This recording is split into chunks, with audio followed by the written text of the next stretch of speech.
Welcome to Fill Yourself Up First, Courageous Self-Care Solutions.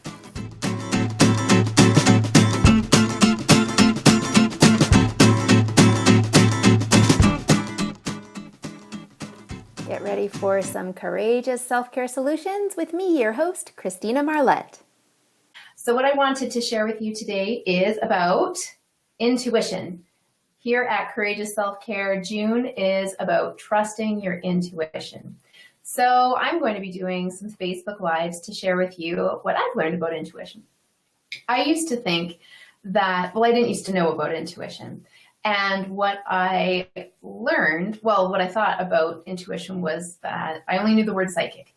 And I knew that I wasn't psychic in the way that I heard about it. And so I figured I had no intuition. And then that word started to come more into my consciousness and I learned more about it. And I thought I still didn't have a whole lot of intuition. Let me share the definition of intuition with you. So intuition is the power of gaining knowledge or cognition without evident rational thought and inference. That's a lot of big words. How about another one? Intuition is the ability to understand something immediately without the need for conscious reasoning. Another source online, I think it was from Webster, said a thing that one knows from an instinctive feeling.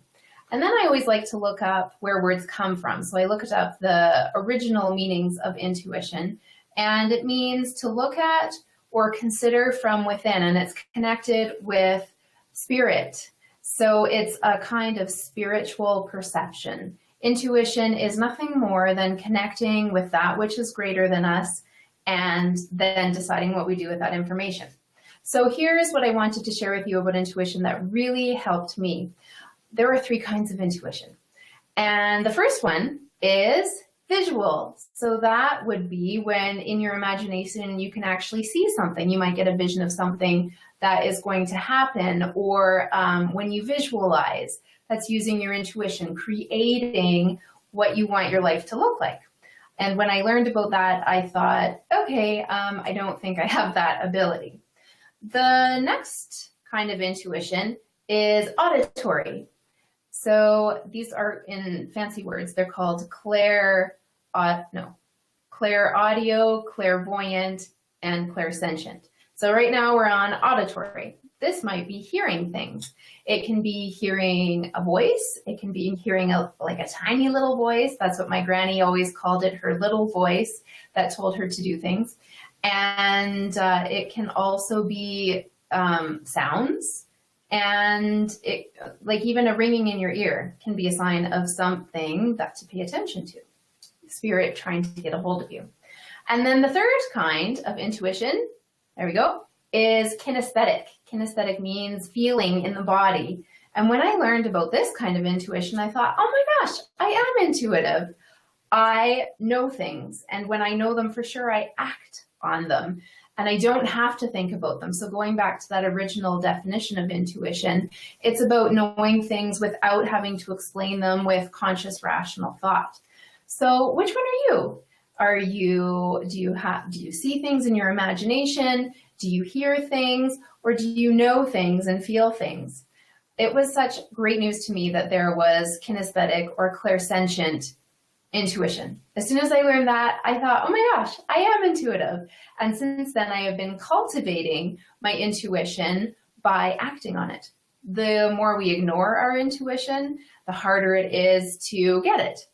And when we act on it, and sometimes it can be really crazy, then we get the gift of more intuition because we're doing what we're supposed to do with it. I'll tell you a quick story. One day I got the guidance to go for a bike ride. And so I put on all my stuff, and it wasn't really what I had planned to do, but I thought, okay, something amazing is going to happen when I go for this bike ride. So I went on this bike ride. And the whole time I thought I was going to meet someone or see a sign or something. And none of that happened. And I thought, where am I going? And I got this clear message to go to this specific place here in Calgary. And so I went there and nothing happened. And on the way home, I thought, well, okay, I followed my intuition and nothing happened. I got home, literally nothing happened, except I got to write a great blog post about it and a Nip magazine article. And then I realized, oh, I was guided to go for a bike ride because I really love going for bike rides. And I haven't been on one for a long time at that point. So when we follow our intuition, sometimes it leads us to this amazing, magnificent experience. And sometimes it's just because we need more of what we're not doing that we love. So that's my story about intuition. I hope you've enjoyed this Facebook Live broadcast on the 3 kinds of intuition. And here's a little interesting bonus tidbit. I love words, and I think it's so fascinating to learn where they come from. The word weird is actually related to intuition. It means, the original meaning of weird was having the power to control fate. It means really connected to the universe. So if people are calling you weird, that's a good sign because it means you're following your intuition. So now you know weird is a compliment. Now, the last thing I wanted to tell you is that I've got some events coming up. I would love for you to join me.